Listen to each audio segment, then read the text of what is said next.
Hey, what's up guys? Vous écoutez Growing the Pack. Je suis votre animateur Julien Bournival, puis si vous êtes ici, c'est parce que vous avez compris une chose. Un autre niveau est possible. Un autre niveau de vie spirituelle, relationnelle, émotionnelle, financier. Un autre niveau est possible et c'est votre devoir d'essayer d'y accéder. Maintenant, vous pouvez continuer à blâmer votre boss, la lune, les étoiles si vous voulez, mais il n'y a rien qui va changer tant que vous déciderez pas de changer. Let's fucking get it! Hey, what's up guys? Bienvenue à un nouvel épisode de Growing the Pack.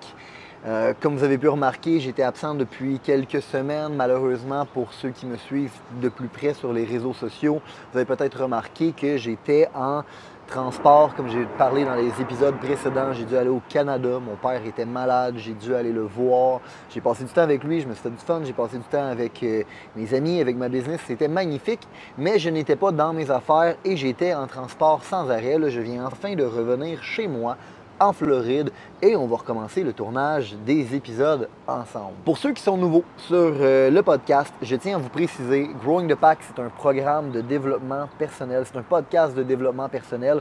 Mon objectif, c'est de régler un problème que j'ai identifié dans la société. On a un problème de leadership, on a un problème où la plupart des gens ne veulent plus prendre responsabilité et veulent jouer la victime. Et malheureusement, de par mon expérience, je sais que ça ne fonctionne pas de jouer à la victime. Puis ça nous amène juste dans des endroits où on est misérable. La journée où j'ai décidé, moi, d'arrêter d'être une victime, c'est la journée où j'ai commencé à prendre responsabilité de ma vie. Cette journée-là, c'est la journée où j'ai commencé à changer ma vie. Puis ma vie s'est changée de façon drastique dans un très court laps de temps. Depuis ce temps-là, je suis passionné de partager à tout le monde les idéologies, le mindset que moi j'ai appliqué puis qui m'a permis d'avancer vraiment rapidement dans la vie. Puis en fait, je suis persuadé que sur le podcast ici, vous allez apprendre tout ce que vous avez besoin pour être capable de devenir un humain de qualité, de prendre responsabilité de votre vie et la réussir à la hauteur de vos aspirations. Il y a même quelqu'un qui a repris certains de mes podcasts, puis il en a fait 15 commandements à l'intérieur de sa business. Et depuis qu'elle a appliqué ces 15 commandements-là, ça a changé sa business de façon drastique. Fait que je vous colle la shot sans aucune prétention. Les principes que je vais vous enseigner, c'est des principes que moi j'ai appliqués et qui ont changé ma vie. C'est des principes que j'ai appliqués dans ma business et que j'ai enseigné aux gens dans ma business qui ont changé leur vie. Et c'est aussi des principes que j'ai enseignés à des gens à travers le podcast puis ça a changé leur vie. Fait que la seule chose qui va faire une différence entre est-ce que ça va changer votre vie ou pas, c'est vous. À quel point vous allez être prêt à prendre ces concepts-là et à les appliquer à la vitesse d'instruction. Okay? Ceci étant dit, aujourd'hui, j'avais envie de vous parler d'un sujet que je trouve qui est vraiment constant dans l'actualité en ce moment puis qui est vraiment mal compris. Je vais vous parler de l'identité, mais d'une façon où vous en avez probablement jamais entendu parler. Okay? Puis la raison est simple, c'est parce que c'est pas comme ça qu'on le propage en ce moment dans notre société. Okay? Récemment, quand j'ai été faire des conférences, puis dans mes programmes de coaching, j'ai été vraiment fort sur le message suivant.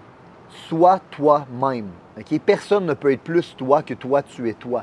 Ton superpower, c'est d'être toi. Puis plus que tu te dilues pour essayer de faire plaisir aux autres, moins que tu es toi, puis moins que tu peux faire office de ton superpower, puis moins que tu te sers toi et que tu sers la société. Okay? C'est un concept que j'ai répété dans tous les podcasts, dans toutes mes conférences, partout où est-ce que je vois, c'est un message sur lequel j'ai été vraiment clair. Mais je me rends compte qu'il y a peut-être un aspect sur lequel j'ai pas été excessivement clair, puis c'est une nuance que je veux vous apporter. Qui est toi?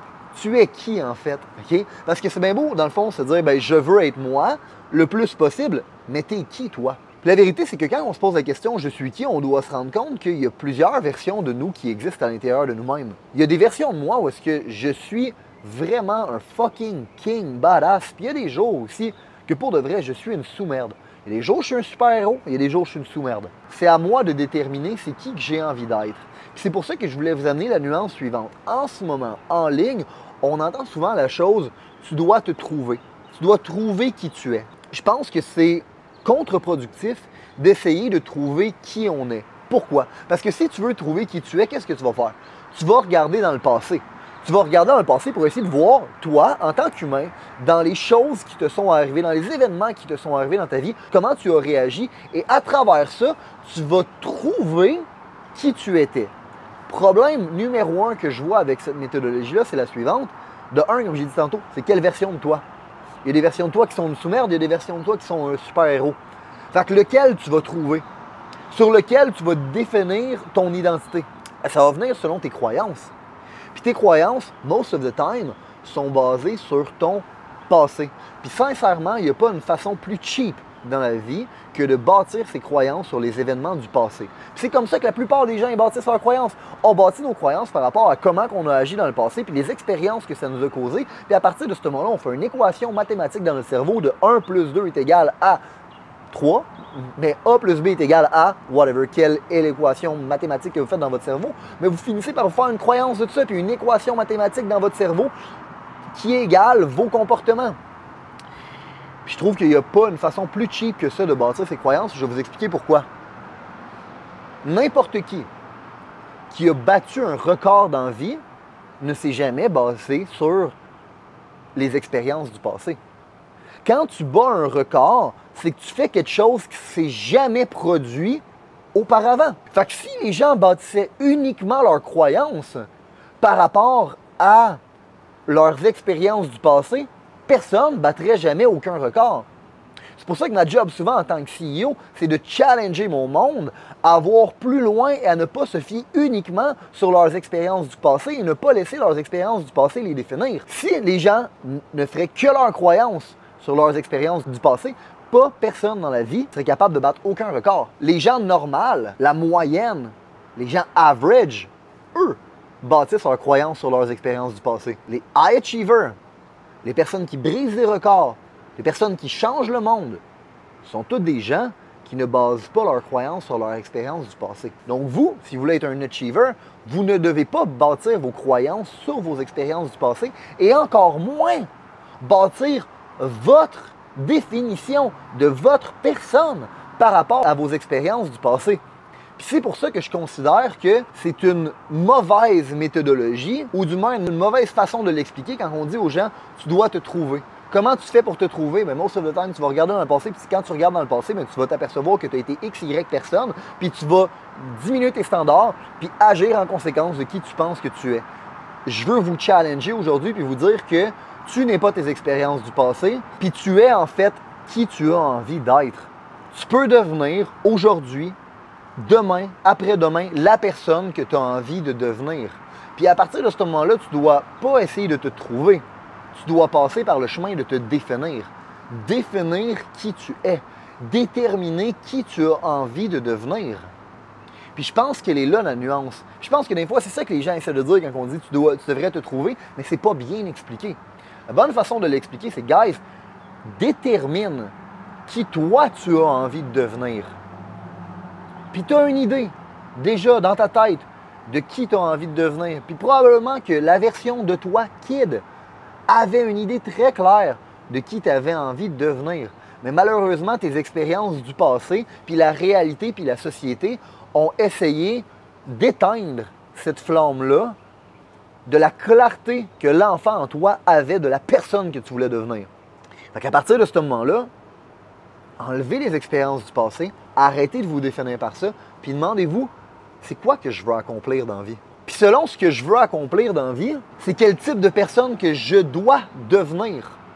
Puis à partir du moment où tu décides que tu dois devenir cette personne-là, tu dois juste le devenir, un point c'est tout.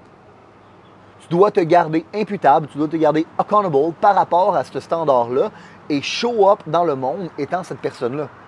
Dans ma vie, j'ai été une sous-merde. Je me suis ramassé dans des postes de police plus de fois que je suis capable de le compter sur les doigts de ma main. J'ai fait des conneries incroyables que je ne voudrais pas raconter sur un podcast. Ceci étant dit, je n'ai pas laissé ces choses-là me définir. Puis j'ai trouvé à l'intérieur de moi qui était le super-héros, quelle version de moi j'étais capable d'être, qui allait me permettre d'accomplir les objectifs que je voulais accomplir. Puis j'ai juste décidé de devenir cette personne-là, day in, day out, de show up dans le monde en tant que cet humain-là. Puis c'est ce que je vous invite à faire aussi. Fait que déterminez qui vous voulez être, puis commencez à agir comme cette personne-là à tous les jours. Je vous garantis que votre vie va changer de façon drastique. Puis, tant qu'à ça, si on est pour se définir soi-même, si on est pour se regarder dans le miroir et dire qui j'ai envie d'être, pourquoi ne pas le faire avec toutes les autres sphères de notre vie? Ton entreprise, là, tu voudrais qu'elle ait l'air de quoi? Ta carrière, tu voudrais qu'elle ait l'air de quoi? Tes relations, tu voudrais qu'elle ait l'air de quoi? Ta femme, ton chum, que tu en aies un ou que tu n'en aies pas en ce moment, tu veux que ça ait l'air de quoi? au lieu de te baser sur les expériences du passé et de laisser ça te limiter pour le futur, définis c'est quoi que tu veux réellement, chase it, ne diminue pas tes standards, puis reste accountable par rapport à ça. Puis moi, si j'ai un souhait à travers le podcast que je viens d'enregistrer avec vous, c'est que tout le monde comprenne que votre vie, c'est le résultat de vos choix. OK? Puis tu dois choisir qui tu veux être avant de choisir les actions que tu vas faire. Si tu as une habilité à choisir qui tu veux être, les actions que tu vas devoir entreprendre vont se choisir facilement. Fait que si j'ai un souhait, c'est que pour les prochaines générations d'enfants, au lieu qu'on leur dise c'est quoi que tu voudrais faire dans la vie, on leur demande c'est qui que tu as envie de devenir dans la vie. Puis si on veut le faire avec nos prochaines générations puis avec nos enfants, ça commence par le faire nous-mêmes. On doit montrer l'exemple puis nous déterminer c'est qui qu'on a envie d'être, dans quel type de société qu'on a envie de vivre, quel type de carrière qu'on a envie d'avoir, quel type de relation on a envie d'être, de le déterminer, de le définir et ensuite de le chase. Puis si on prend toute cette habitude-là, je vous garantis qu'on va créer une meilleure vie, une meilleure société, puis la vie de tout le monde va s'améliorer par le fait même et nos prochaines générations aussi. Sur ce, guys, j'espère que vous avez apprécié le podcast. J'ai apprécié recommencer avec vous. Je vous souhaite une bonne journée. Let's fucking get it.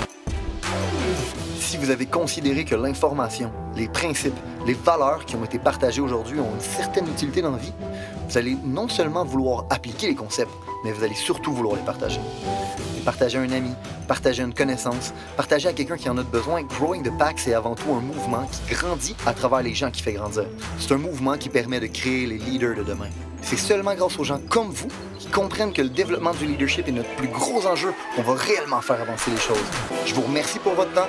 Let's grow the fucking pack!